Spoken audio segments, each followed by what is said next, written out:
Sir, अपनों को खुश रखना इससे आसान हो ही नहीं सकता।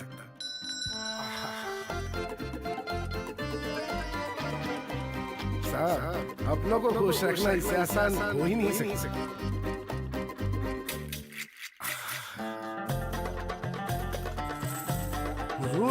अपनों को खुश रखना इससे आसान हो ही नहीं सकता।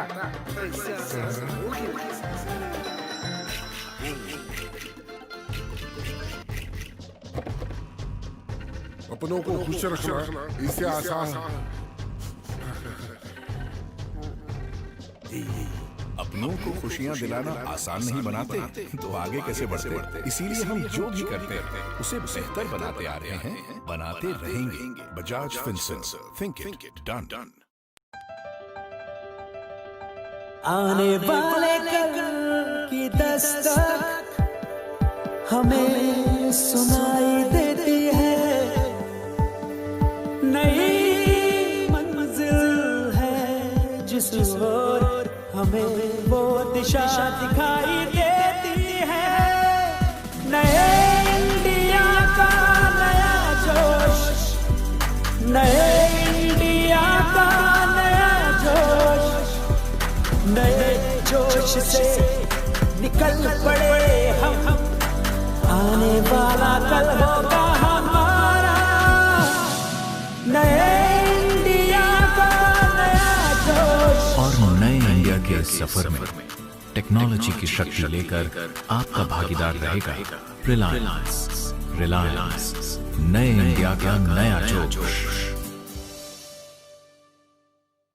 Welcome to the world of Tata Steel, a flagship company of the global business conglomerate, the Tata Group. Tata Steel is one of the world's most geographically diversified steel producers, with operations and commercial presence across the world. The story began with the dream of one man, Jamsetji Nusserwanji Tata, a pioneer, a visionary, a man ahead of his times. He had his heart set on building a steel plant in India that would compare with the best globally. His dream was brought to fruition by his son, Dorabji Tata, and thus was born Tata Iron and Steel in Jamshedpur in 1907. At the turn of the 21st century, fueled by its global aspirations, Tata Steel expanded its footprint to Southeast Asia, in Singapore and Thailand. Acquisition of Chorus in Europe in 2007 placed it amongst the top global steel companies in the world. In 2015, Tata Steel set up a state-of-the-art integrated steel plant at Kalinganagar, Odisha, in India. The Phase 2 expansion of Kalinganagar Steel Plant from 3 million TPA to 8 million TPA is currently underway.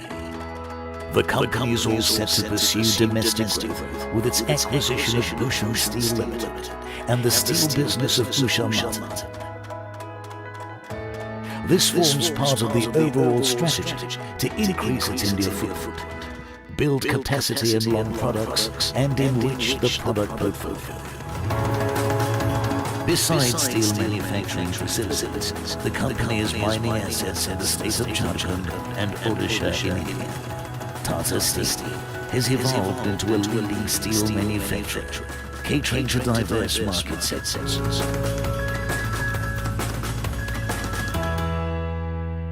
In its trend-setting journey, spanning more than a century, Tata Steel has contributed immensely towards the well-being of the planet and people.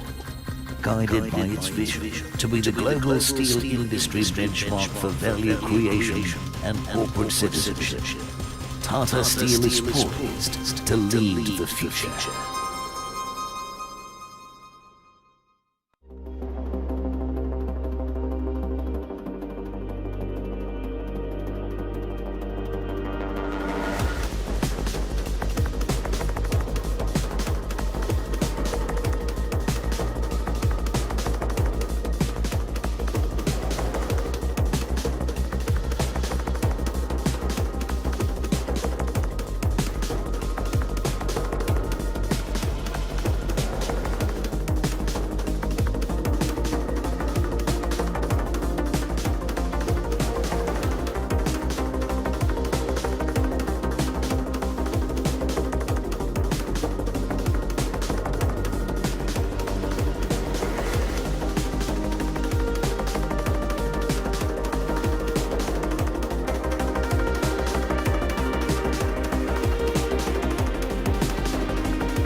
सुरक्षा हर pitch पर, ताकत लंबी पर खेलने की, perfect fit, quality test, match से पहले ये सारे चेक्स बहुत जरूरी होते हैं, ठीक वैसे जैसे घर की छत चूज करते समय। तो बस ले आइए JSW कलर ऑन प्लस के साथ, जो दे आपके घर को मजबूती और सुरक्षा। JSW कलर ऑन प्लस, सुंदर छत सालों साल। JSW न्यू स्टील TMT सरिया बेस्ट है।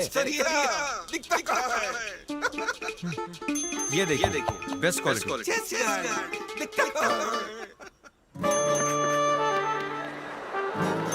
दिखता नहीं तो कुछ भी लगाओगे क्या?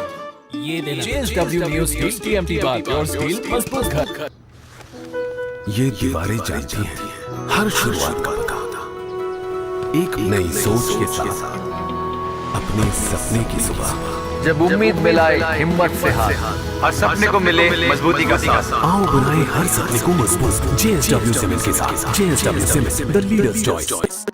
कभी हिंदुस्तान के रंगों के बारे में सोचा है? लाल, पीला, हरा, नीला। तो चलो मिलकर इस रंगीन चादर को फिर से सिलते हैं। जो तेरा वो मेरा, और जो मेरा वो सबका। इसीलिए पहली बार JSW पेंट्स लाए हैं 1808 शेड एक ही प्राइस पर। JSW paints, think beautiful. In 1868, the Tata Group was founded on a philosophy that put the community at the heart of its existence. Today, we are a $100 billion global enterprise.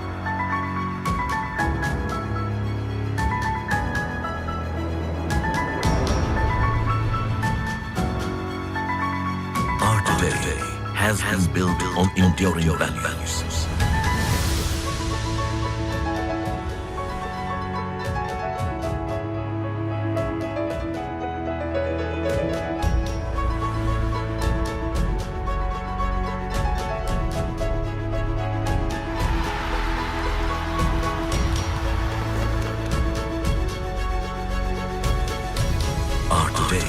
Is about delivering excellence across business sectors.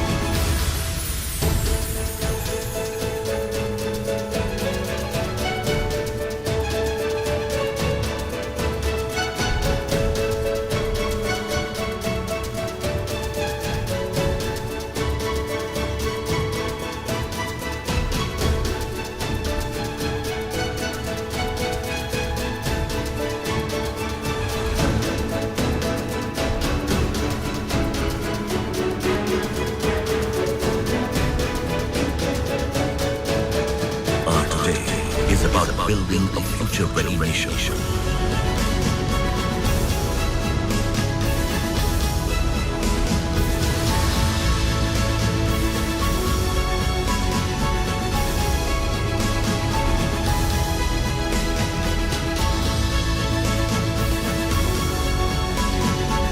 Our today has a strong foundation with community at its core.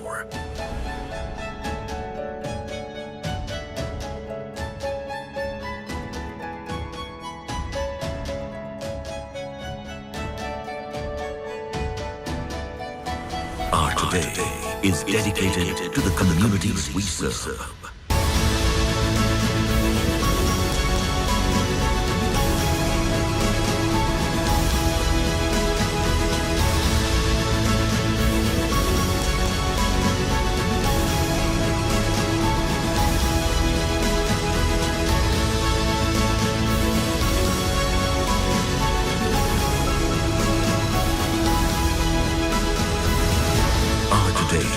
Is always about more than just today.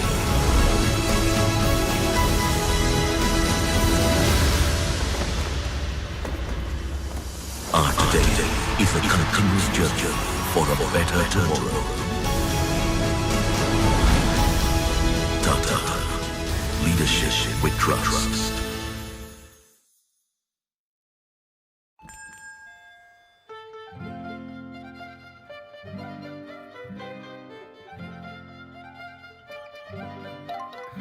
Sir, अपनों को खुश रखना इससे आसान हो ही नहीं सकता।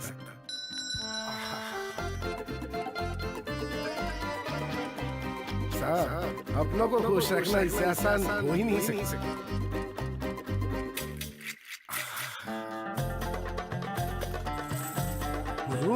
अपनों को खुश रखना इससे आसान हो ही नहीं सकता।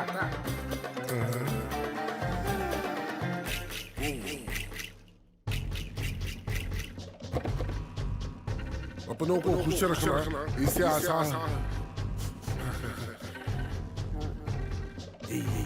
अपनों को खुशियां दिलाना आसान नहीं बनाते तो आगे कैसे बढ़ते। इसीलिए हम जो भी करते हैं उसे बेहतर बनाते आ रहे हैं, बनाते रहेंगे। Bajaj Finserv, think it, done. आने वाले कल की दस्तक हमें सुनाई देती है,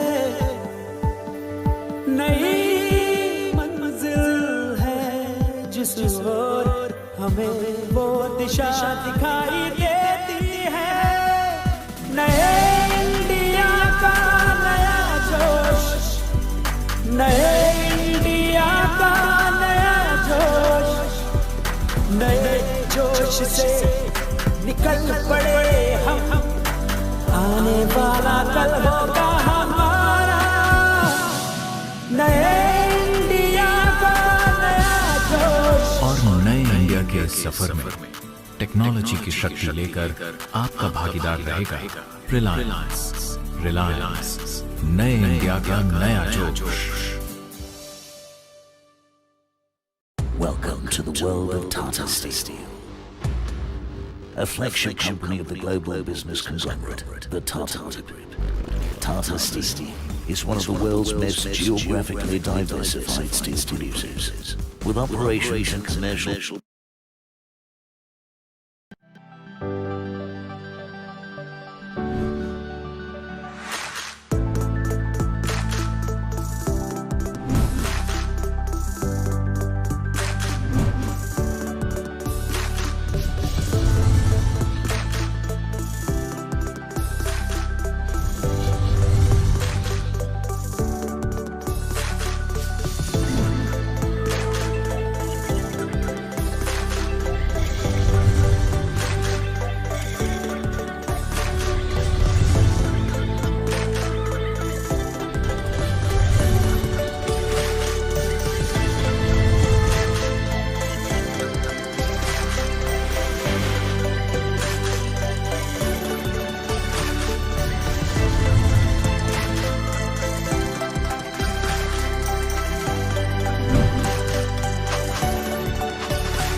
understand the special secretary from Brazil is to join in the next 2-3 minutes. We'll wait for him and then John Rupin. Yeah, maybe just a minute more. He's joining in.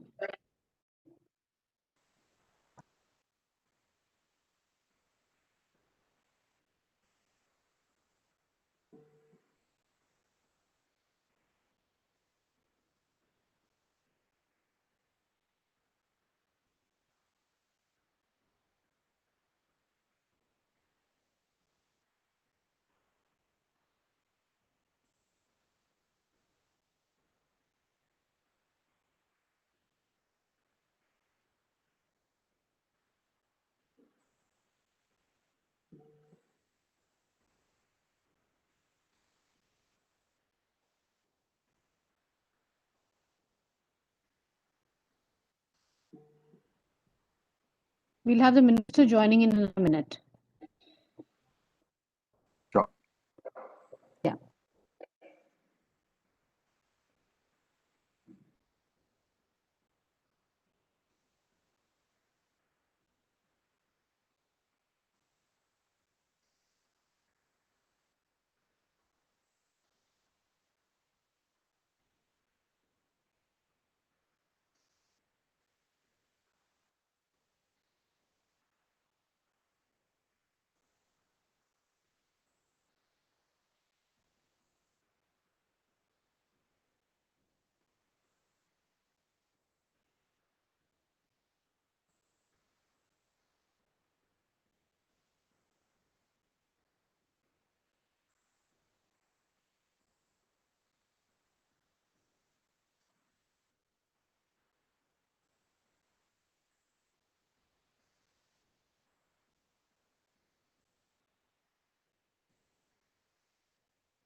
Café e uma água.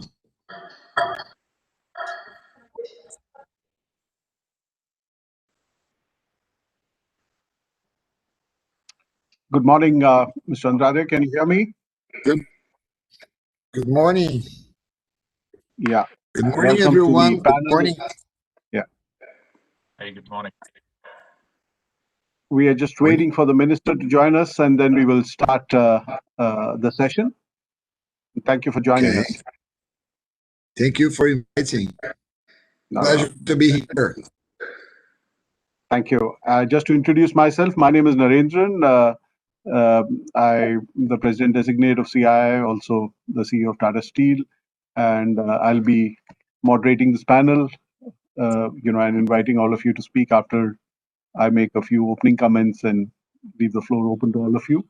And after all of you spoken, we'll take a few questions depending on the time, and close with that.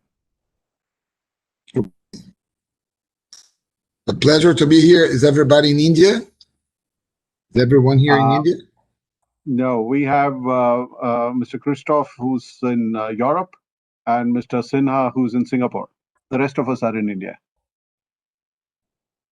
Okay. So we have pretty much covered most time zones now that you've joined us.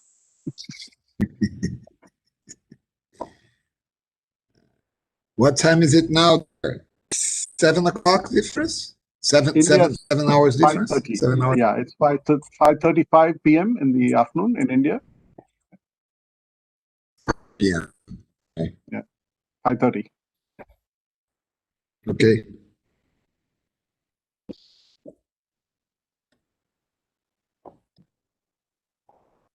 Have you ever visited Brazil? Yes, a couple of times. We are in the steel business, so Brazil has all the iron ore and some good steel companies. So visited Gerdau there. So been to Sao Paulo and Belo and Rio and few places. Nice. It's a long journey. I last made the trip when I used to be living in Singapore, so it was even longer. Even longer. Yeah. But now there are flights. I think Emirates used to fly, which was probably the quickest way to get there from India. Others, you have to fly to Europe and then fly to Brazil. But now you can fly to Dubai and take a flight to Sao Paulo. Yeah.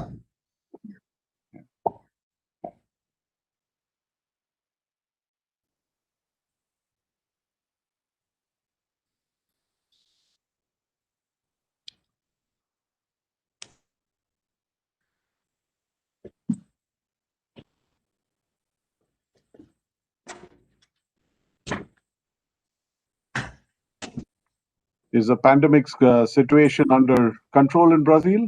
COVID situation? Well, we are going through the beginning of the second wave. Cases are, we are getting more and more reports of cases. However, it seems that the treatment is much better, so the death rate is really, really different from in the first wave. But anyhow, I'm sure something happened the same in India, like the political turmoil connected to shall we open, shall we close, shall we open, shall we close, same thing, I'm sure. Well, thank you. The Honorable Minister joined us. Welcome, Mr. Prasad. We have all of us who are supposed to be in the panel with us. So can we start? Should we move ahead with the session? Yeah, please. Yeah. For me, it's okay. So, Poonam, you're going to get us into the main panel? I mean, the main... We are live now, sir. We are live We're and we're online? recording. Okay. Yes, please. Thank you. Good morning, good afternoon, good evening, depending on where you're joining us from. I'd like to start by welcoming everyone. We have Mr. Ravishankar Prasad, our Minister of Law and Justice, Communications and Electronics and Information Technology, Government of India. We have Mr. Anshu Prakash, who's the Chairman, DCC, and Secretary, Department of Telecommunications, Ministry of Communications, Government of India. Mr. Caio Mario Paes de Andrade, Special Secretary for Debureaucratization, Management and Digital Governance, Ministry of Economy, Brazil. Mr. Amit Sinha, Managing Director of DBS Bank, based out of Singapore. Mr. Christoph Blues, the Global Expansion Director of Synerise in Poland. Mr. Dilip Sawhney, the Co-Chairman, CII Smart Manufacturing Council and Managing Director, Rockwell Automation. Members of the media, ladies and gentlemen, firstly, warm welcome to all of you for this session, which is on the future of the digital economy. On my behalf and on behalf of CII, may I extend a very warm and special welcome to Mr. Ravishankar Prasad, Minister of Law and Justice, Communication and Electronics and Information Technology, the Government of India. Mr. Prasad is spearheading the Digital India program as the Minister for Electronics and Information Technology since May 2014. And in 2018, the UK-based think tank Geopolitics adjudged him as one of the top 20 leaders and the only Indian in that list, the list of 100 most influential people in digital governance. Sri Prasad is extremely industry-friendly, and we've had ample opportunities to work with him and the privilege of his kind consideration of every matter that we've taken up with him. Thank you, sir, for joining us today. A very warm welcome to Mr. Anshu Prakash, who's the Chairman, DCC, and Secretary, Department of Telecommunications. Mr. Prakash is highly involved in laying the foundation for a nationwide installation of optic fiber cable to enable actual digital transformation in India at the grassroots level. He's closely working with the states to launch several programs for broadband enhancement, such as the BharatNet, GramNet, NagarNet, and Jan Wi-Fi. A very warm welcome to Mr. Caio Mario Paes de Andrade, the Special Secretary for Debureaucratization, Management and Digital Governance, Ministry of Economy, Brazil. Mr. Andrade is a serial entrepreneur in information technology and real estate. He's a founder and advisor of the Institute of Azer Acontecer. And in 2019, he moved from the private sector to the public sector with the mission of helping Brazil's digital transformation. He was president of Federal Data Processing Service Pro until August 2020, when he took on the job of the Special Secretary for Bureaucratization Management and Digital Government. Welcome. Also, I'd like to welcome our speakers, distinguished speakers, Mr. Amit Sinha, who's, as I said, currently based out of Singapore, Mr. Christoph Blues from Poland, and Mr. Dilip Sani from India, who kindly agreed to spare their time. They bring with them a rich repository of knowledge, insight, and expertise to this discussion, and it's a real privilege to have all of them in this eminent panel. The topic of our session, Future of Digital Economy, seems so relevant, especially since this pandemic has proved to be an accelerator for the much needed digital transformation. Digital transformation is now no longer just an option for nations and companies, it is pretty much a compulsion and a reality. Let me begin by congratulating the Honorable Minister and the government for being the architects for laying the vision for a $1 trillion digital economy by 2025, $1 trillion digital economy by 2025. This vision for a digital economy for India is very critical, given that all over the world, economies are transforming due to the rapid evolution and growing use of information and communications technologies, which have made regular day-to-day activities easier, more convenient, as well as efficient. This transformation has given rise to what we now call the digital economy, where the structural framework of the economy is largely based on digital technologies. One of the distinguishing features of recent years has been the exponential growth in the aggregation of machine-readable information or digital data over the internet, accompanied by an expansion of big data analytics, artificial intelligence, cloud computing, etc., which are not only aiding organizations in developing new business models based on digital platforms, but also helping recast the relationships between customers, workers, and employers, recasting the job scenario, and also aiding the government in identifying the right policy directions. While the space has accelerated in India under the vision and the policy support of the Honorable Prime Minister, Sri Narendra Modi, and the Honorable Ministers, Sri Ravishankar Prasad, there are many areas where many more interventions will be required for widening and deepening the ambit of the envisioned digital economy of India, and most importantly, for the economy to not only adopt, but also adapt to skilling, reskilling, and upskilling of different segments of the population. CII has been continuously striving to bring together relevant stakeholders to deliberate on issues and challenges and opportunities in making India a digitally connected nation. We have also been involved in policy advocacy in telecom and broadband, e-commerce, IT and IT-enabled services, and cybersecurity, and set up multiple multi-stakeholder platforms, including Digital India Leap Towards Atmanirbhar Bharat, a flagship initiative of CII that was run earlier this year in July in partnership with the MeitY. With 500 million internet users, whose numbers are rapidly increasing, India has created a huge market for digital services, platforms, applications, content, and solutions. Overall, digital transformation in India represents an attractive opportunity for global and local businesses, startups, and innovators to invest in emerging technologies such as artificial intelligence, blockchain, also in areas like drones, etc. We look forward to hearing the views of all our panelists, and I hope that some of these points that I'm raising will get addressed in their lectures. One is the vision of the government of India in this regard and the concrete steps being taken for making the Indian economy much more digitized and digitally inclusive for more segments of the population. What are the plans of the government in driving FDIs in this space? Concrete actions and policy support that can be given for reskilling and upskilling different segments of the population. What is being done by the government and industry in countries like Singapore for an expansion of the digital economy, especially for enabling the population to adapt to the changing nature of jobs? And what role did ICT play in sustaining business during the crisis? And we would be keen to share learnings and takeaways for everyone who's joined in today. I look forward to these deliberations and would welcome you all once again to the summit. And with this, I'd like to invite Mr. Anshu Prakash, Chairman DCC and Secretary Telecommunications, Ministry of Communications, Government of India, to his remarks. Thank you, Mr. Narendran. My Minister, His Excellency, Mr. Ravishankar Prasad ji, who is the Minister for Communications, Electronics, Information Technology and Law and Justice. Mr. TV Narendran, who is the President Designate for CII and who is a well-known personality in the world of steel. Special Secretary from Brazil, Mr. Caio Andrade. And I really like the designation of debureaucratization. Being a bureaucrat myself, that's very interesting. Mr. Amit Sinha, Mr. Christo Blaf, Mr. Samiran Ghoshal, ladies and gentlemen. We have a very interesting theme for the Partnership Summit, which is Partnership for Lives, Livelihood and Growth. These are all interrelated. There can be no livelihood without growth. Both growth and livelihood are important for lives.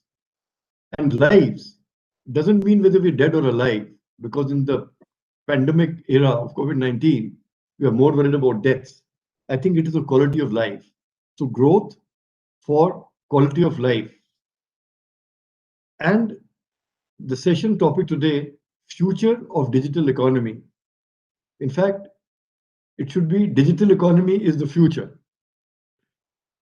Because the future is in fact digital economy. Digital economy today is impacting all lives everywhere. And this could not be more evident than in the COVID times, where when countries were in lockdown, in quarantine, it is the digital connectivity which kept us all together. No trains, no aeroplanes, no road connectivity. Even for governance, for administration, it is the digital communication network which worked. And socially, you would have been so isolated inside our houses. We got connected because of our digital networks only. And today, for livelihood and for growth, I think digital economy, digital communication is the basic backbone. It is the carriage on which all future growth will some way or the other be related or will lie. Whether we talk of Industry 4.0, we talk of e-commerce, we call of all kinds of applications, IoT, M2M, artificial intelligence, drone technology, you name it. Digital economy, in fact, is influencing how we live, how we act, and even how we think. Of course, the last part is a little scary because it has such a major influence. Now, government is a very important stakeholder and an equal partner with industry for the growth, for livelihood, for enhancing the quality of life of all our citizens, nationally, internationally, globally. What as government is our responsibility matrix in the context of a digital economy? Conducive policy environment, I think that's very critical.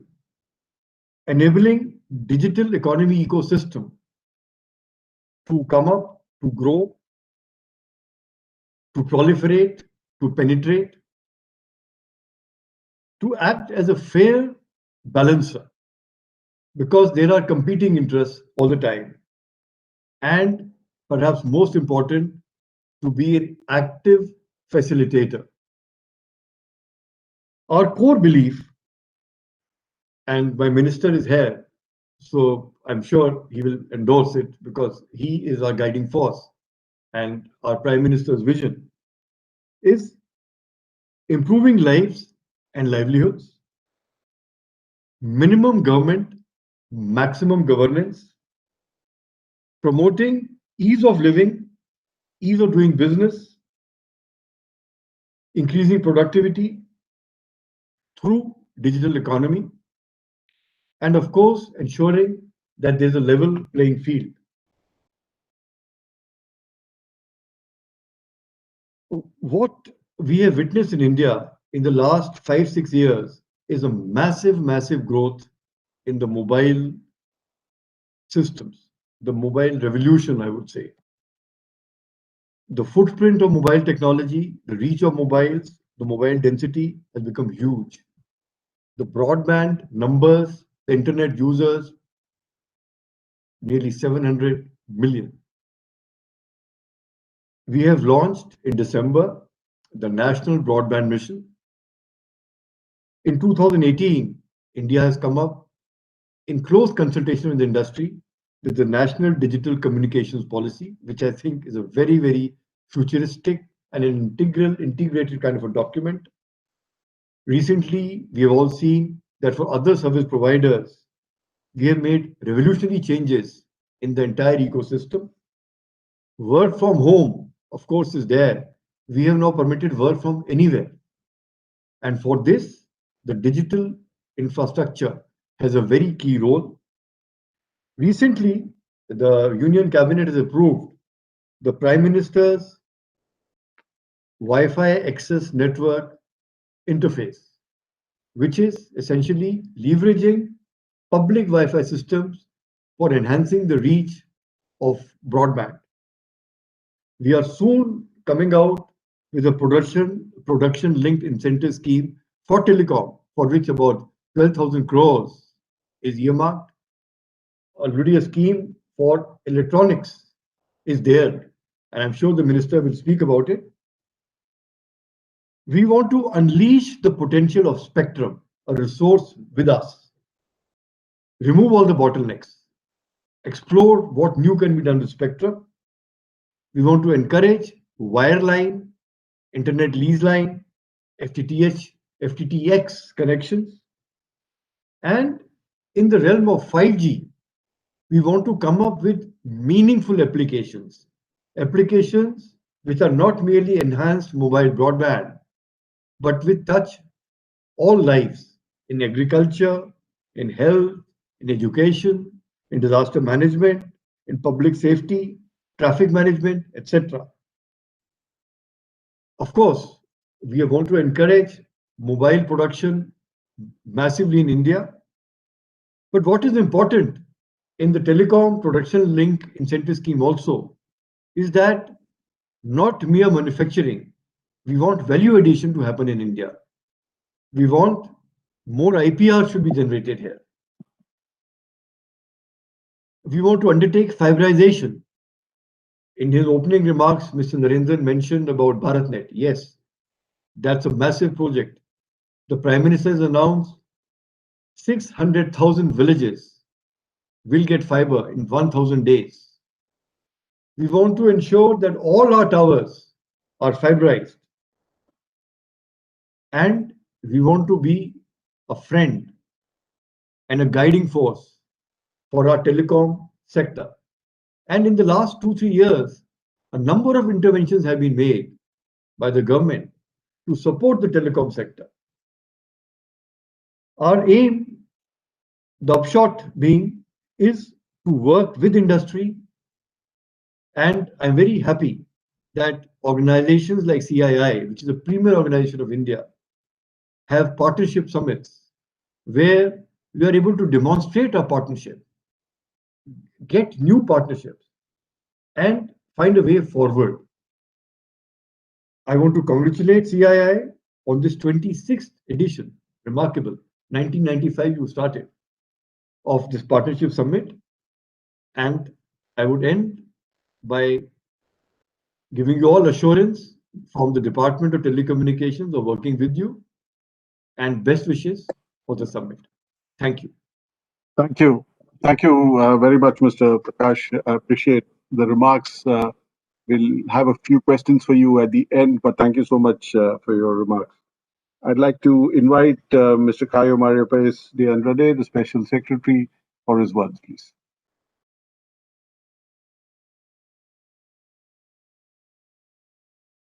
You're on mute, I think. Yeah. Yeah. I got it.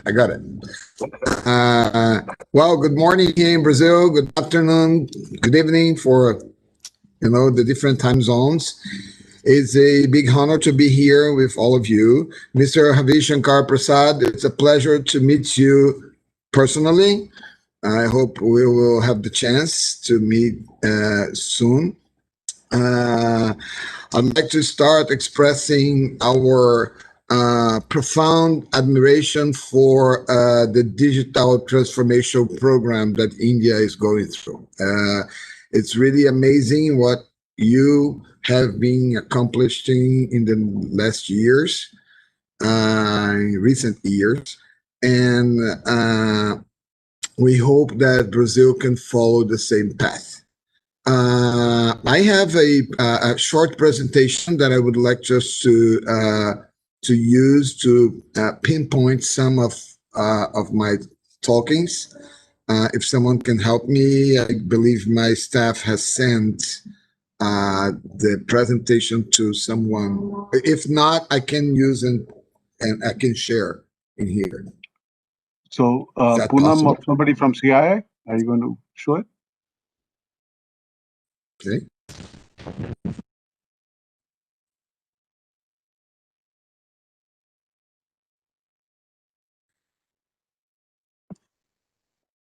Well, it's to waste your time. So, first thing, I believe that we are all, very educated about the possibilities of these different countries and different economies. The big ones like Brazil and India. And we have the fourth largest connected population on Earth today. About 126 million people already connected and growing fast. For the entire population, we have 210 million people in Brazil.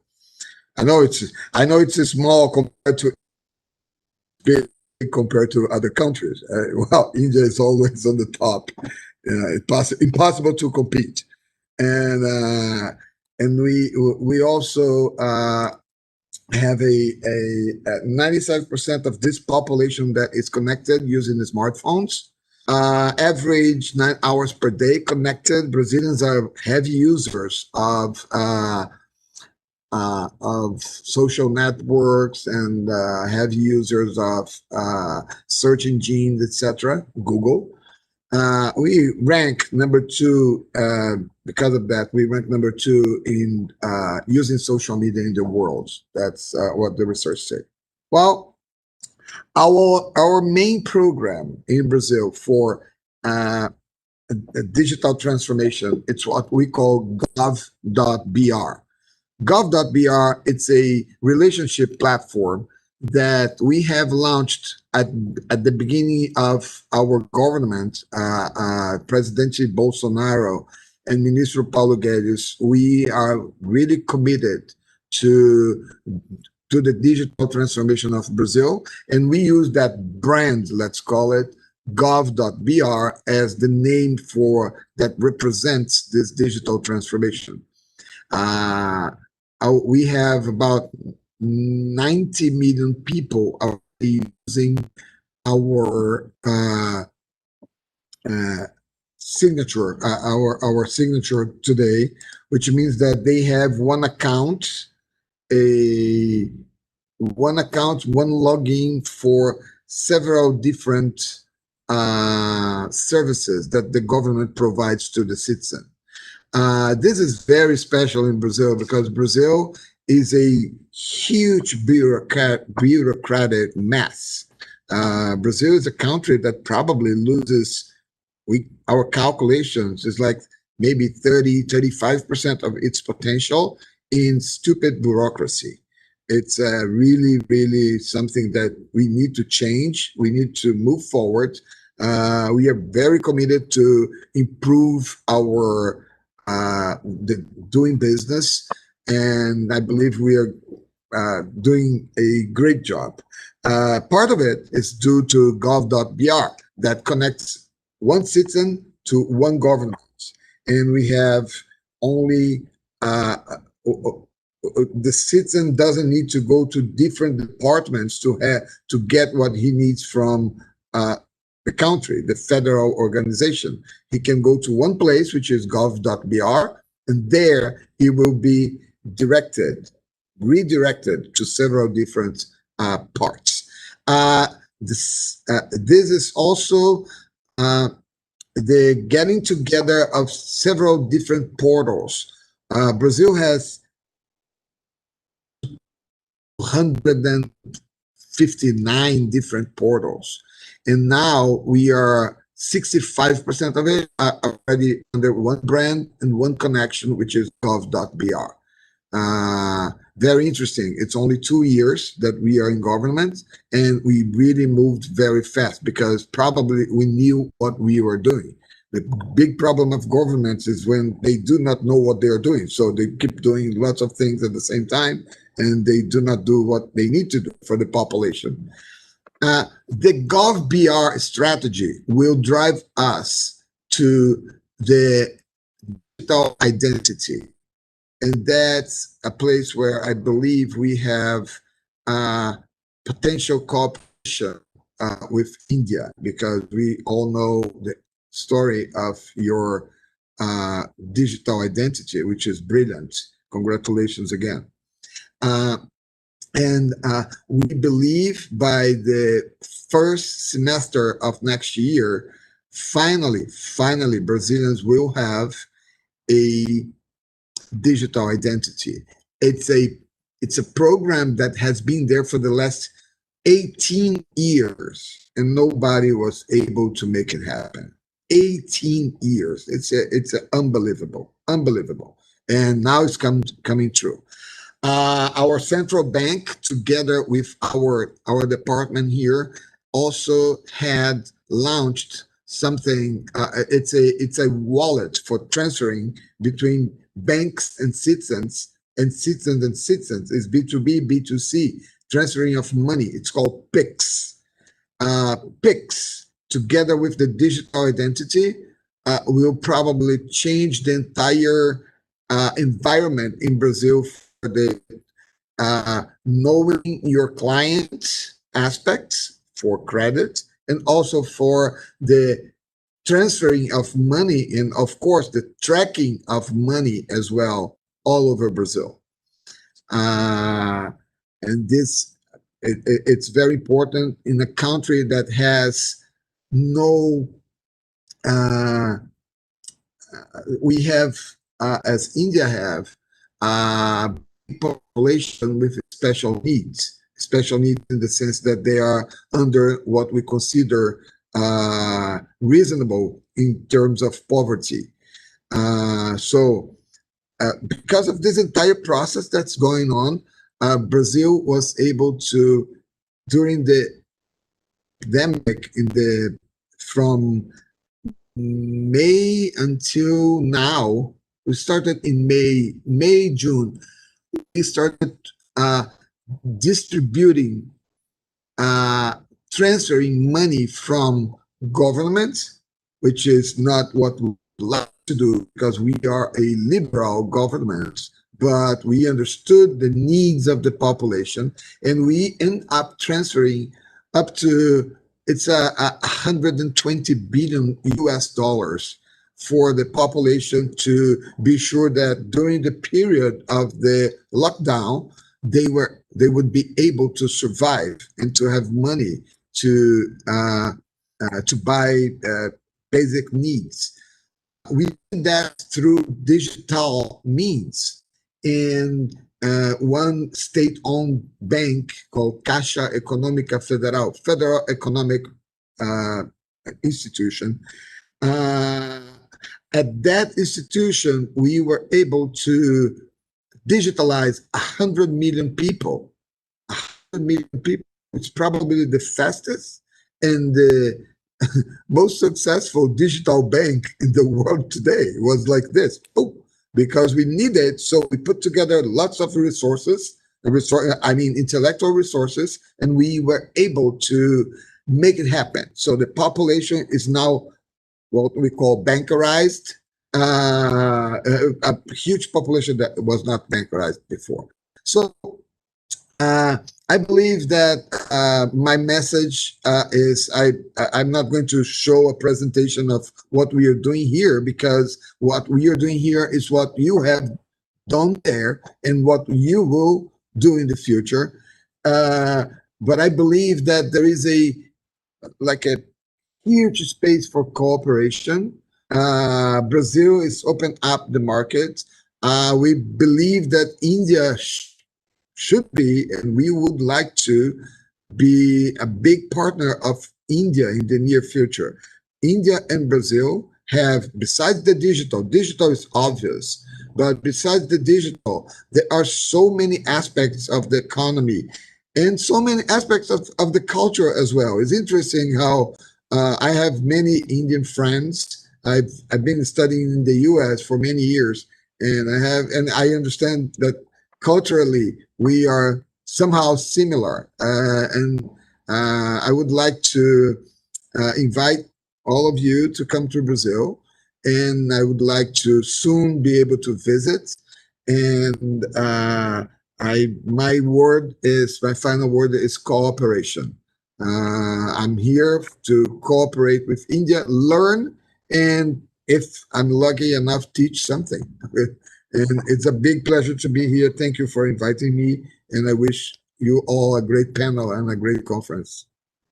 Thank you. Thank you very much, Mr. Andrade. I think that was very useful to understand the journey in Brazil. And I think, yes, there are a lot of similarities and a lot to learn from each other. Thank you for your remarks. I'll get back to you with some questions at the end. I'd like to now invite Honorable Minister, Mr. Ravishankar Prasad, for his comments.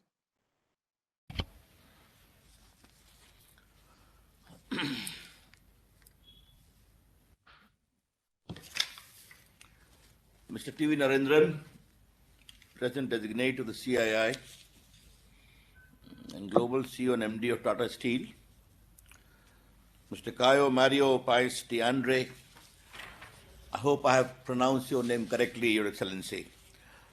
That was the best one, Mr. Ravishankar. That was the best one so far. The Minister of Digital Governance and Minister of Economy, Brazil, Anshu Prakash, other gentlemen on the panel, my greetings to all of you. Excellency, Minister from Brazil, thank you for the kind words about my government, about my country, and about myself. Eagerly look forward to meeting you. Yes, Brazil and India are close friends. Your president was the guest of honor in the Republic Day parade last year. We all recall his visit, meeting him in the reception. Therefore, Brazil and India are good friends, people to people and country to country. Future of digital economy. Let me share India's journey, which we all conceived under the leadership of our Prime Minister, Mr. Narendra Modi. When he was contesting for becoming the Prime Minister, Mr. Minister, he gave a very powerful vision. If elected the leader of India by the people of India, I will create an India where IT plus IT is equal to IT. That means India's talent IT plus information technology IT is equal to India tomorrow IT. That is the vision he gave. And the whole program of Digital India, which was launched in 2015, which I have been heading for the last so many years, is basically born out of fulfilling that larger narrative. What is Digital India? Because the future of digital economy as we foresee can be only realized if we see what we have done and what we have achieved. Digital India, simply put, is designed to empower ordinary Indians with the power of technology. Number one. Number two, bring in digital inclusion. Number three, bridge the digital divide between digital haves and digital have-nots. And this must be achieved through technology, which is homegrown, developmental, and low cost. That is the narrative of Digital India which we gave to ourselves. Mr. Minister, you are a big country with big population. We are also a small country with small population. Our population is only 1.3 billion plus in India's population.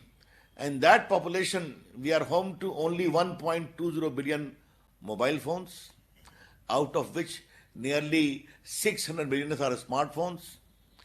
We are home to only 700 million plus internet connections. We are home to 1.26 billion Aadhaar, the digital identity to supplement the physical identity. Now, how we have delivered this promise of inclusive development on the ground? We opened 370 million bank accounts for the poor who had no access to bank account. And we started sending all the welfare measures directly to their bank account after being confirmed by the Aadhaar, the digital identity.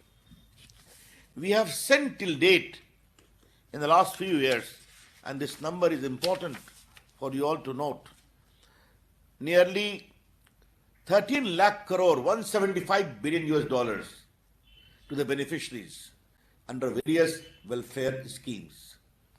And how much we have saved? $24 billion, 1.78 lakh crores, which is to be pocketed by middlemen or fictitious claimant. When we talk of digital economy, the first thing we need to recognize is digital governance is good governance. Digital delivery is good delivery. Because when you talk of empowering the common people to the power of technology, the benefit must reach the common people to the platform of technology. And that's how during COVID, as the Secretary Telecom pointed out, we initiated a new idea of work from home. Today, 85% of India's IT industry continue to work from home because we liberalized all the regulatory regimes. And now work from home has become work from anywhere. Now it has become a permanent feature, and all the IT industries are redoing their architecture so that the load on office space, all this can be lessened. How we have been able to take other initiatives. This Aadhaar is a digital platform, public platform. GSTN, the general sales tax, is being collected digitally, again a digital platform. Huge amount is being collected from the entire country. Now, digital agriculture. PM Kisan, Government of India gives to every farmers nearly, I would say, 10 crores, would be 100 million farmers. 100,000 crores of rupees directly to their bank account digitally. Namely, 6,000 rupees every year to each farmer out of 100 million for the fertilizer or for seeds, etc. E-scholarship, we are sending about, you can say, 5,000, almost $1 billion to the bank account of the students and the needy. E-hospital, e-visa, e-pension. Therefore, the common life has become very, very simpler by the application of technology. We have got a public platform, Umang, where the Prime Minister said governance must be available in the palm of every Indian. And that Umang platform, I can share with you, has close to 2,084 Government of India and state government services on one platform. You can click, you can go through the details of the services. And nearly 30 million Indians are downloading that app to know about the services. So and India is also becoming a big center of digital payment. Just to give you one instance, we have got a UPI platform.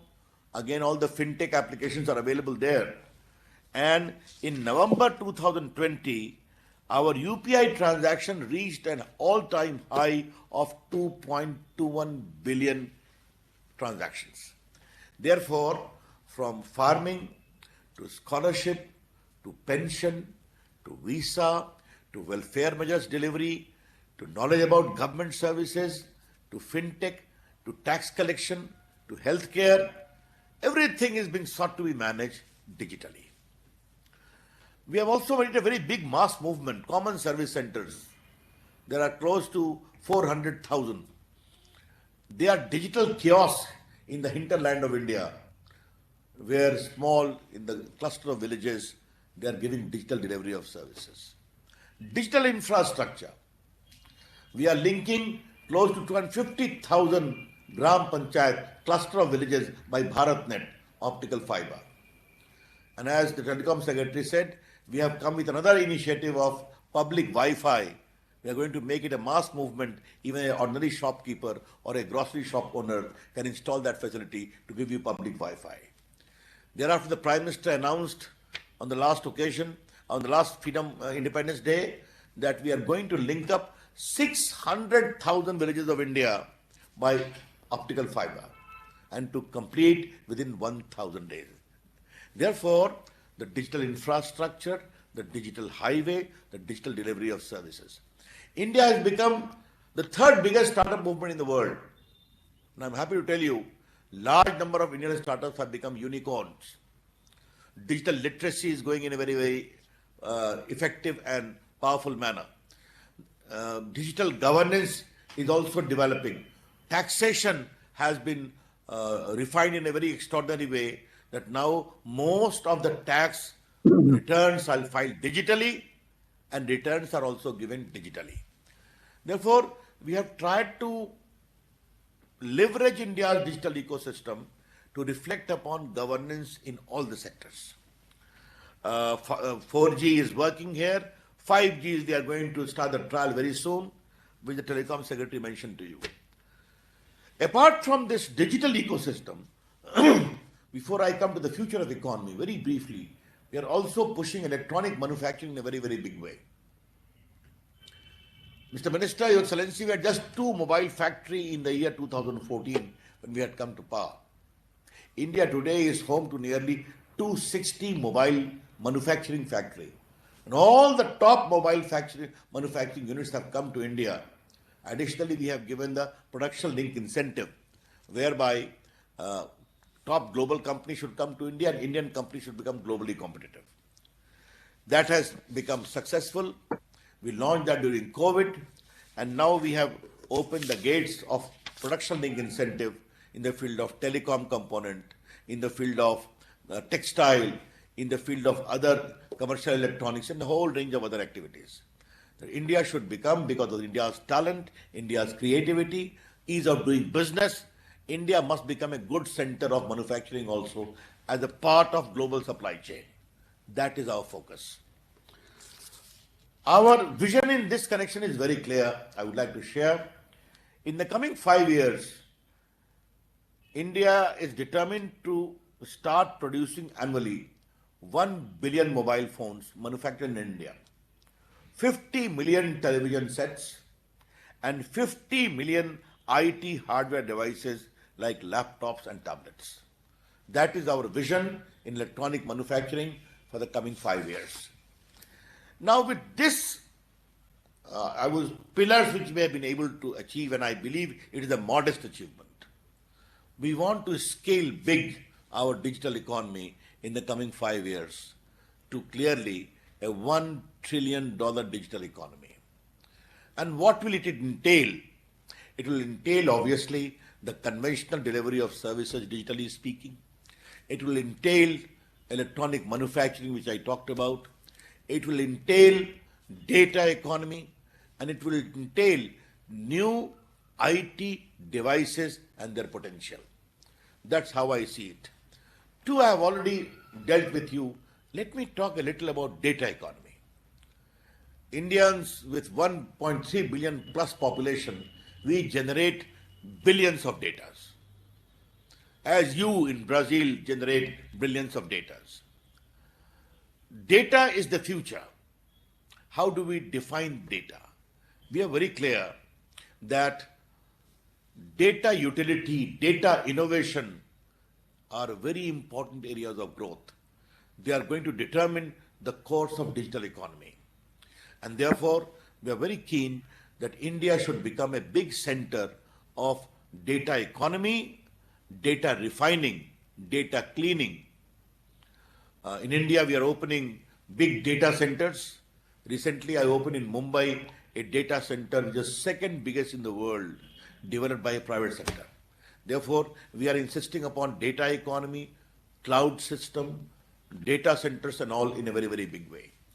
Our select committee of the parliament is examining a data protection law, which has been framed by my department after extensive consultation. Let me share with you the core of that data privacy law, protection law. Data must be collected with the consent of the individual whose data is being taken. That consent must be obtained by a voluntary free will. And the data operator, which we call data fiduciary, must treat that data for the purpose for which the data has been obtained. Consent can be individual, consent can be group and community as well. But the process of taking consent must be free. We are also having an idea of data protection authority. And if anyone violates the law, then obviously there will be consequences too. But having said that, India is very clear that there must be free flow of data with consent for proper innovation, etc., which we are quite open about it. Yes, we have also a very clear idea that India or maybe Brazil too must ensure that their respective data sovereignty must be maintained. Because data governance, Mr. Minister, let me flag it with you, is going to become a very important area of global discourse as to who will control data. India is appreciative of free flow of data, but any kind of data monopoly by any one country is plainly not acceptable. It must be based upon proper reciprocity, proper understanding, and proper sensitivity to each other's concern. That's how I think. But yes, India has enough potential to become a big center of data economy, data refining, etc. Very briefly on artificial intelligence, because that is going to drive the new digital economy in a very, very big way, Mr. Minister, and other friends of the panel. Our Prime Minister is very clear that artificial intelligence is going to drive the world, and we must apply artificial intelligence in improving the life of the people. And as I said about digital India, digital inclusion, AI must also lead to an inclusive society, namely healthcare improving, education improving, delivery of services improvement, good prediction of weather for the farmers, the sowing pattern, harvesting pattern for the farmers. All these things they can easily identify and deliver by application of AI. On AI, we have also a very clear concern. While we welcome AI, but AI should not be abused by few for extremism and terrorism. And AI should not become a weapon of a platform of weaponization also. These are our issues. And lastly, when we talk of AI, it is artificial intelligence. But artificial intelligence should not be completely divorced from the natural intelligence of human mind, namely ethical values, namely emotional sensitivity, namely humane approaches. That's how both of them have to work together. We have not the slightest doubt, Mr. Minister, I'm sure that is also experience in Brazil. The digital economy is the right course for future. But this will succeed only and only when ordinary people begin to have a stake in this. And that's what we have done in India, that ordinary people have come to establish a stake in the digital process. When the digital delivery is done to their bank account, when during COVID, my postman of the postal department went with a proper app to deliver them cash where there is no bank or no ATM, they felt satisfied. So this capacity of digital system to reach the unreachable is going to become the biggest transformative exercise. We believe our experience in India in the last so many years, about 5-6 years, has been that this digital profiling of India has led to empowerment, has led to transparency, has led to good governance, and created a very robust foundation for the future. That's how we see it. Thank you. Nice talking to all my friends and sharing the views of India. Thank you, sir. Thank you very much for so eloquently articulating what has been achieved and the what we should look forward to. And I think democratizing technology and making a difference to the ordinary people. And I think your statement My about friends, ordinary people. I will ask for your permission, Mr. Narendran, Minister, Mr. Ravishankar Prasad. I will ask for your excuse. The president has asked me to go there. I'm going to see my boss. So I hope you all have a nice, very good meeting. And thank you very much again. I couldn't share more views than I shared with Mr. Prasad this morning or this afternoon or this night. Thank you very much. Thank you. Thank you. Thank you for joining us and appreciate the same. Thank you, sir. Thank you. Thank you. I'd like to invite Mr. Amit Sinha, the Managing Director and Global Head of Telecom, Media and Technology of DBS Bank to speak to us. Hi, could you hear me? Yeah, we can. So, His Excellency Minister Shri Ravishankar Prasad, Mr. TV Narendran, President-designate CII and Global CEO of Tata Steel, Mr. Anshu Prasad, all friends. I run the telecom media tech business for DBS. Just quick background. So DBS has been in India for more than 20 years. Only last year, we got a wholly owned subsidiary license, which essentially means that DBS could operate in India like any other large private sector bank. In fact, India was our home ground where we essentially launched our Digi Bank. Honorable Minister spoke about Aadhaar, UPI. In fact, we used all of that in 2016 to launch Digi Bank in India. DBS was the first bank to do so, and we've used India as kind of a role model to learn how to launch the service. And then after learning from India, we expanded into other markets. So today we have close to 3 million customers in India. We have close to 1 million customers in Indonesia, but India was really a test bed. I mean, truly to what Honorable Minister said, IT plus IT equal to IT, we actually have seen it, we have done it, and we've reaped the benefit of that IT part to empower, to enable. Essentially, it was a complete mobile-only bank, which we launched in India. You could download an app, and within 90 seconds, essentially, the account was up and running. And we have used that to expand digital component of banking across the banking platform, which led to DBS being named the best digital bank in the world in 2017. And then for the last 3 years, we've been named best digital bank and best bank because we've expanded not just the digital, expanded further into use of data. Now, I'll a little bit touch upon two areas, pre-COVID and post-COVID. So all this digitization effort was being launched in DBS pre-COVID. The journey was about 5-6 years back. But what we have seen that post-COVID, the entire acceleration effort really fast track, not just for DBS, but a lot of our customers as well. And I would essentially categorize into 3 different levels. One is consumer, which I would classify as a common man, person in the street, which we're trying to enable, empower. It could also mean proprietorship. Second part is business. Still, a lot of business today are very manual in nature. And third, I would essentially use platforms, which is combination of industry platform, government-led platform. And what really we have seen is the post-COVID, the future digital economy, where pillar across these 3 main area.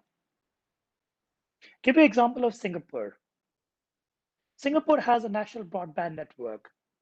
What it was, every corner is digitally connected. A very simple app which was launched was Safe Entry. So it was mandatory for every person on a street to have that app. Anywhere you go using a QR code, you have to check in, check out. And that check in, check out essentially was used for contact tracing. If any person was detected with COVID, you're exchanging messages on a Bluetooth.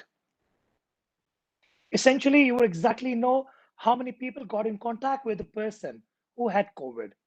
And that's essentially what Singapore government did in effective monitoring and contact tracing for COVID through a very simple Safe Entry app, and was enforced strictly. That was one of this very simple application. Beyond that, cash payment. I mean, India has been leader in terms of UPI. We've started using that in India as well. And same in Singapore. We have seen most of transaction move online. In fact, early part, you would see that consumers were quite reluctant to use QR code, but that has become a means of life, not just in Singapore, but everywhere else. You go in, you scan a QR code, you make a payment. The concern about data security, data privacy, I think all has been elevated with the convenience that it brings into the end consumer. Essentially moving the entire economy towards cashless economy, but also providing a bit of transparency with respect to the form payment flows, with respect to transaction flow. Now I'll very quickly touch upon the corporate transformation. Now, even pre-COVID, DBS was embarking on a journey for digitization.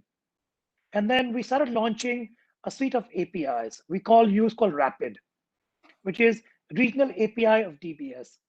We have close to 500 APIs. Essentially, it addresses few areas. It addresses payment, collection, reconciliation, and other services. But what we did was, as we were helping corporates digitize across these 4 elements, we started playing a lead role in orchestrating ecosystem, which again, Honorable Minister touched upon. So essentially, our ambition essentially is that DBS becomes Intel of banking, completely embedded. So DBS, in a nicer way, sometimes we say, what's the long form of DBS? Disappearing Bank of Singapore. You disappear in the entire ecosystem where end consumer don't know who's enabling the payment, who's making it digital. You're using it, but you can't see it. That's kind of our long-term vision or goal. But in a way, we started digitizing multiple ecosystems, be it transportation, logistic, F&B, airline, walking through entire end-to-end customer journey and seeing, okay, how is the customer performing its journey? At what point there are friction points? How do we help the company solve those friction points?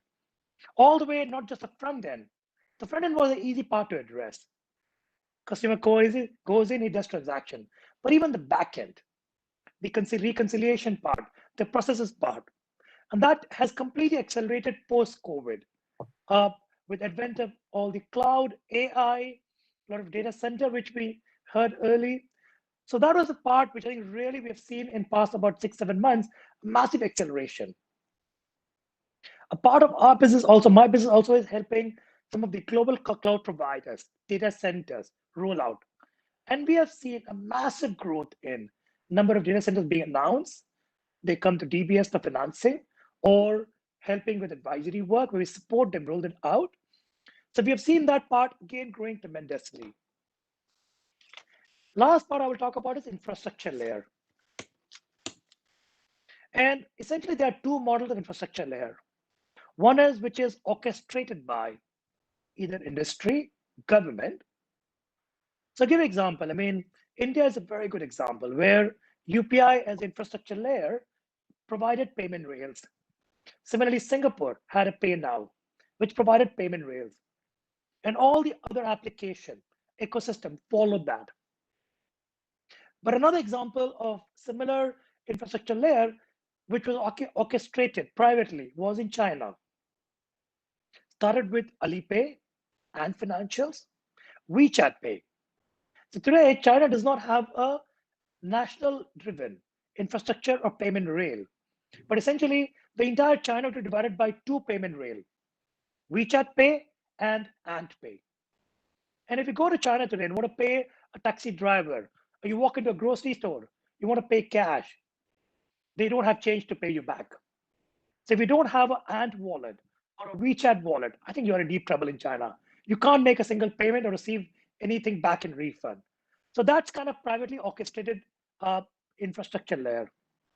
I think India really has done well in terms of helping, providing a infrastructure regulation through the UPI layer.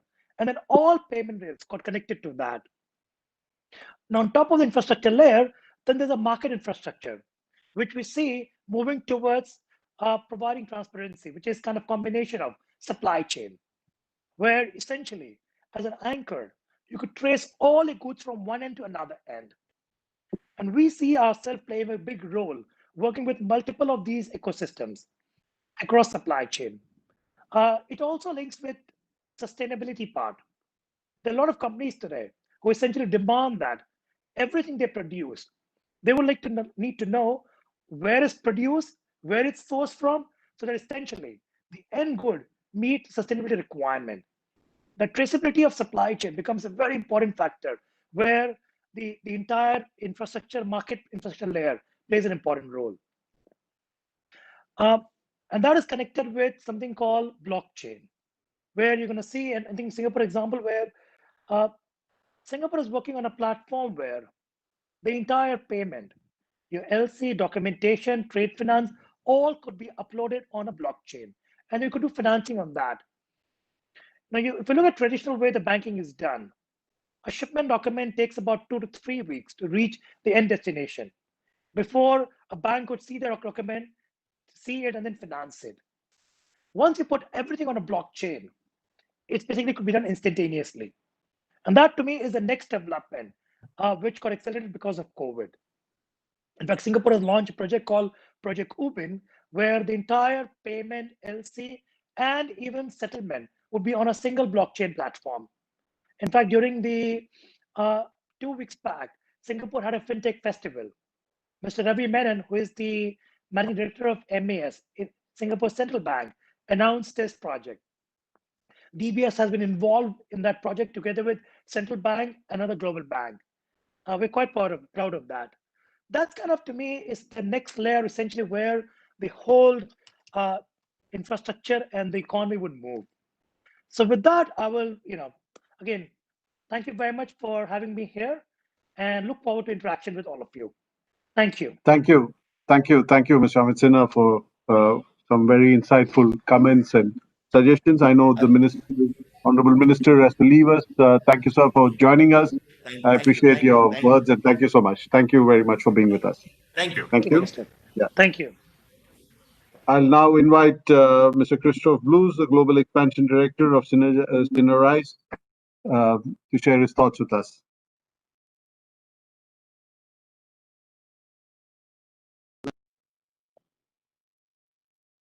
So Blues, you're on mute. Yeah, Mr. Blues, you're on mute. Right. Thank you, Mr. Chairman. Yeah, go ahead.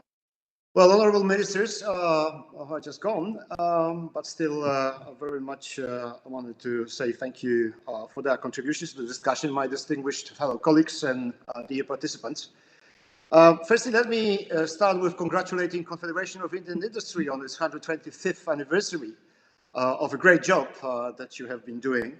And I also wanted to thank Confederation of Indian Industry and the Ministry of Commerce and Industry of the Government of India for this invitation, for this opportunity to be on this distinguished panel. And obviously it is a privilege to represent both my native Poland and Europe, being the other European on the panel, during this discussion.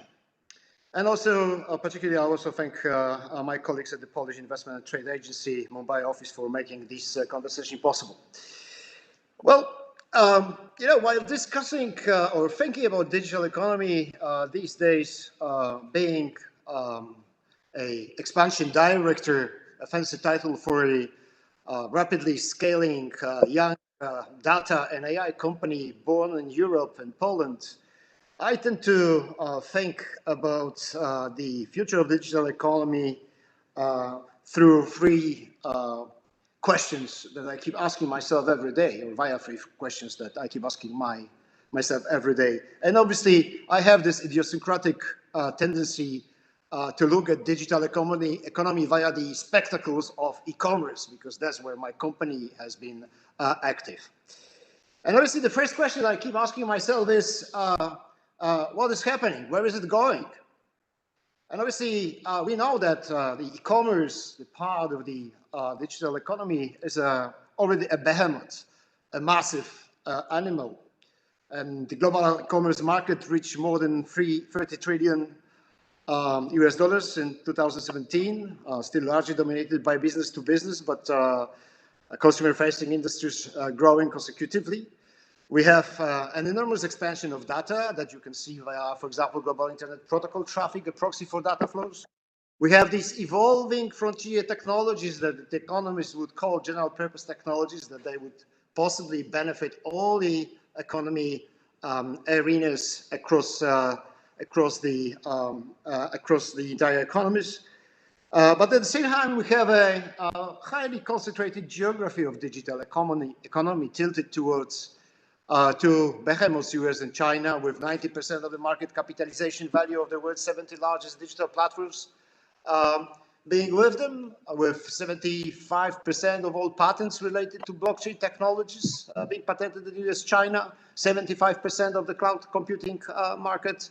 And then finally, when we ask what is happening, we can see this huge digital divide between the developed and developing countries, between between genders, obviously income groups, urban, rural, digital literacy device, and so on and so on. Obviously, India has a massive advantage. It's one of those, 10th biggest e-commerce economies in the world, with very ambitious mission and vision that has been just elaborated by the government, that I'm really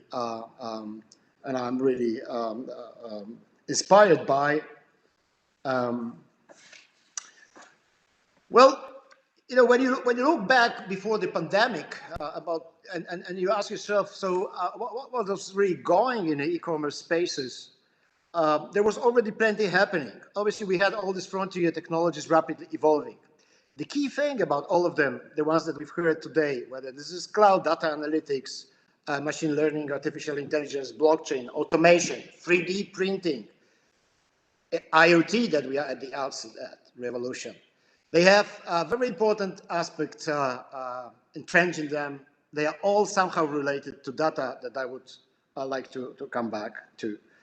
Even the most recent advancements in quantum computing or the neighboring arena of 5G will be very much data related. And obviously, there has been plenty of innovation happening during the COVID because of the new business models emerging, all data-driven, whether they are on the platformization side, online platforms, or there are models that have to do with subscriptions models, streaming anything from media to replenishment of stocks, merging and incorporating both offline, online, and hybrid models until the payments industry that we have just heard the most recent developments. And obviously, all these new business models will arise in the future in the way difficult to predict, and they will all challenge traditional policy frameworks, whether they would be related to consumer policy or protection, taxation, competition policy, cross-border trade, environment protection. But there are two important ways, I think, in which policy can support e-commerce innovation and inclusiveness in the future. The first way is policy can remove regulatory barriers that present artificial distinctions between online, offline, and between goods and services, which obviously impacts policy frameworks that rely on the classical distinctions between general agreement on trade and services and general agreement on tariffs and trade. Then the other policy area that is definitely critical, not to waste the good crisis and to reinforce and capitalize on what the COVID pandemic has all taught us is basically encourage regulatory flexibility, experimentation, transparency to really capitalize on the most recent advancements that we have all witnessed during the pandemic, about which my predecessors so eloquently talked about. Obviously, there is even more important question when we talk about future of the digital economy, is where do we want to go from here? What kind of a digital economy we want in the future? And this is obviously a very particular moment because Europe, while we speak, is unveiling the bundle of very important regulations, Digital Services Act and Digital Market Acts, the very first such a bundle of regulations since beginning of 2000s. And they actually are aimed at two critical forces that are increasingly driving value creation in digital economy, which is basically platforms and the data monetization processes. They both interacting have significant impact on the value creation, value capture, and redistribution in the digital economy. And I believe that because of this new value chain that has evolved around firms that support the production of insights from data, they will basically be a decisive element via digital intelligence that they create for the future of the digital economy. Because productivity of our digital economies will, to the large extent, be determined by the appropriate application of digital intelligence. And obviously, this key issue of how the value is created, how the value is distributed, how the value captures requires a lot of attention from policymakers. And obviously, technologies are not deterministic. They can go either way. And I believe that the goal for policymakers, and we have heard from the ministers examples of that, as well as for society as a whole, will therefore be to maximize the potential positive impacts, to close and to bridge all these divides, but at the same time, ensuring that these benefits will be widely shared while maintaining a level playing field. Obviously, the choices are between somehow this apory that we all go me first, or we all say rules are good, and we will be trying to maintain a level playing field. And last but not least, just few words about the third very important aspect and a question that I keep asking myself every day. This is about geopolitics of digital economy, or digital geopolitics, if you like. Obviously, given the global power shifts that we have been experiencing, the global ambitions from all the major actors and stakeholders about tech sovereignty, associated traded competitions, regional competitions, reshoring that we have heard about. Obviously, the key question is what kind of a data policy we want given these changing global landscapes. How do we create alliances? Also the technological ones. Would our communities of values, like big democracies like India, would choose cooperation vis-a-vis competition, and vis-a-vis whom? How we struck the level playing field potential faced by technology adversaries seeking technology dominance and tech divide. I think that this is something that really keeps me occupied when I think about policy implications and what kind of a digital economy we want in the future. Thank you. Thank you, Mr. Blues. I think very interesting. Europe has certainly been leading the world in terms of policy as far as both climate change and data privacy and things like that are concerned. And I think there's a lot for us to pick up from there. Thank you so much for your comments. I'd now like to invite the last speaker, Mr. Dilip Sawhney, who's a co-chairman of CII Smart Manufacturing Council and managing director of Rockwell Automation. Over to you, Dilip. Well, thank you so much, Mr. Narendran. Really appreciate that the introduction, and a very good evening to Mr. Anshu Prakash, Mr. Sinha, Mr. Blues. It's an honor to share the stage with you, and I'm delighted to be a part of this year's Partnership Summit, which marks the culmination of CII's anniversary, the 125th anniversary. We've already heard, it's been a very, rich and very well-rounded discourse on how digital forces are already shaping and are going to, in a more accelerated manner, shape the future of our economy. So what I'm going to do is to put the spotlight on a sector of the economy that has the potential to lead the growth of our GDP, improve productivity, create tens of millions of jobs, and above all, help us realize the vision of being Atmanirbhar and really gaining global competitiveness. It is about manufacturing, right?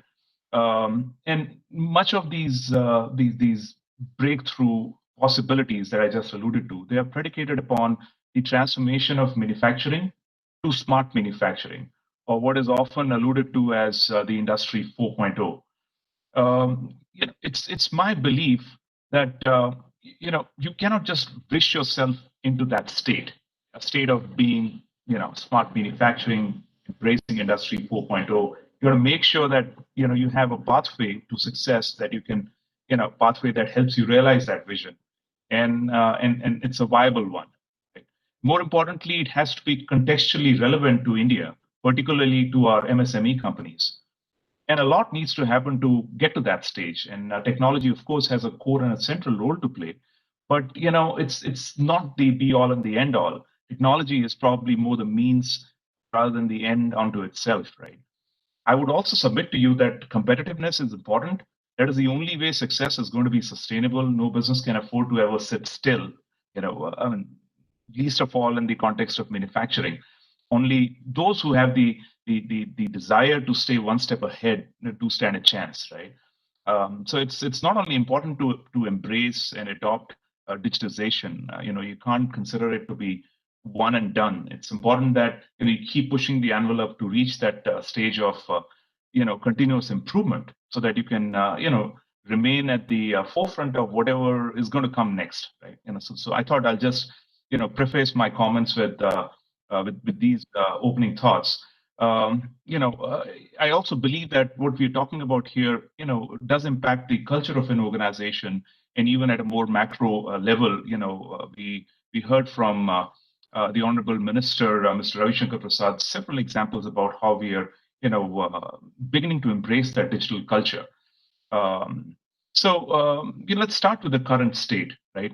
I wanted to just lay a couple of examples, some hard facts, which will, build the case for competitiveness and how digital transformation plays in.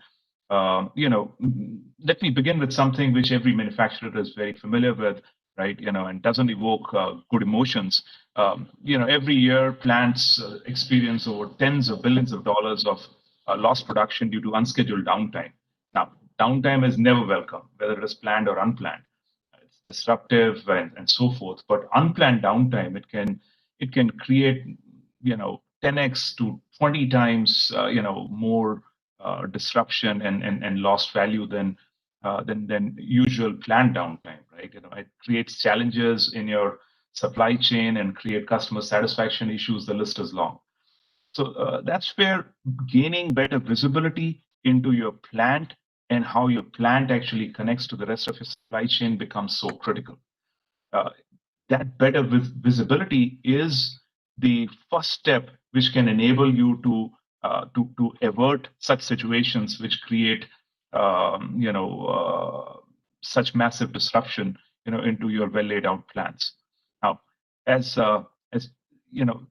this is easier said than done. We're not talking about building new plants. We're talking about existing brownfield installations. You need to really bring about modernization so that all of the disparate control systems that exist in these plants could be integrated together. Now, as plants modernize, and it's an effort to get it there, and that effort must be made. But once you modernize these plants and you start gaining access to data, which sits in these systems, you'll see that manufacturing systems, they generate a tremendous amount of data. But in order to really use this data, you need to really connect these plants to your broader business systems, right? A study which was conducted in the last couple of years, it actually brought out a very stark fact that a mere 14 to 15% of manufacturers actually had their plants connected to their enterprise business systems. That's a cold, hard fact. As you progress further, and as things become more connected, the need for secure and robust networks becomes much more crucial. Even prior to COVID, some number between 20 to 25% of manufacturers, had suffered loss of intellectual property, disruption to their operations due to security breach. I'm talking about, cybersecurity, breaches, right? More recently, we've been witnessing here in our own country, in our own context, some of our pharmaceutical companies becoming targets of cyber criminals. I'm not even alluding to more prominent global incidents that have just occurred in the last couple of days. So again, in order to progress with your digitization plans, it becomes very important to have a sharp focus on cybersecurity so you can proceed with confidence. And once you begin to get, this, you connected, your facilities, and you have the ability to get contextualized information coming in, that's when the steady stream of live plant-wide data begins to give you the ability to unlock values, which usually starts very small, but quickly builds up as a major competitive advantage. This value really begins to then arise out of, AI and analytics, and we've heard about a lot of examples in the speakers before me about the power of such breakthrough technologies. Once you begin to apply that in the context of manufacturing, whole new vistas of possibilities begin to open up. That gives you the edge to have better decision supports. No matter which level of decision making we are talking about. It could be a line side operator. It could be a plant manager, or it could be someone who's having responsibilities at a more broader level, such as someone managing the supply chain, right? It enables you to make better decisions. It enables you to make those decisions faster. That's business value. So, what I would like to really, sum up by saying is the value of smart manufacturing is huge. I would submit to you that it's imperative. There are, of course, hurdles to the journey to achieve this vision. There are hurdles within an organization. And when you start talking about smart manufacturing, you're essentially talking about an entire manufacturing ecosystem. It's very common to have a large manufacturer and vendor parks that have several tiered suppliers, right? And their entire manufacturing ecosystem needs to evolve together, right? So digital transformation is really, as much about technology as it is about, organization-wide changes, that can then effectively allow you to realize, better business outcomes. And, when we keep talking about digital transformation, sometimes it becomes a phrase and it doesn't really do full justice to the notion of this transformative sort of idea to come through, right? It is transformative. You want to embrace digital in order to achieve breakthrough growth.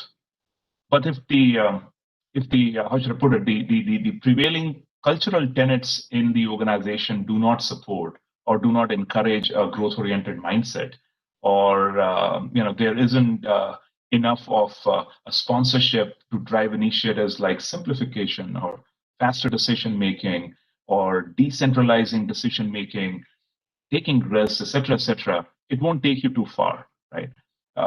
It's like having hardware and not having the software. So having a growth-oriented mindset is also critically important. And it actually brings me to the final point that it is as much about leadership as it is about technology. A few words from my side, Mr. Narendran. Back to you. Happy to take any questions later. Thank you, Mr. Dilip Soni. Appreciate that. As you would have noted, we've run out of time. I'd kept some time for questions, but I think there's so much to discuss. I really appreciate the inputs from everyone. I think we heard from the minister, from ministers, from the secretary, from all of you, from both private sector, public sector. I think the point made is how relevant it is to everyone, whether it's service industry, manufacturing, whether it's government, whether it's a common man. And it also I think the conversation also highlighted how important it was to even solve the problems that we were suddenly confronted with, whether it was a pandemic. And I think I will close by taking the words out of Mr. Ravishankar Prasad's mouth when he said that, how do you make the ordinary person be a stakeholder in this journey? Because if I look at the last 20, 30 years, one of the big journeys has been that of globalization. And just now, there's a lot of different views on it. There are multiple views. There are a lot of people who feel that they've been excluded from this globalization. It's only benefited a few. And how do we ensure that this digital journey, which has a potential to be far more inclusive, reach out to people in the remotest parts of the world? How can we make sure that it's a more inclusive journey? And how can we make sure that the ordinary people have a stake in it? So I think, thank you, gentlemen, for a wonderful session. Really appreciate your time. Thank you, Mr. Prakash, for really staying with us till the very end. Thank you, Mr. Blues. Thank you, Mr. Amit, and thank you, Mr. Dilip Sani. I appreciate the time that all of you spent with us on such an important subject. Really appreciate it. Thank you. And thank you to the audience and everybody else. Thank you. Thanks, everyone. Thank you. Bye. Bye. Bye. Thank you. Bye-bye.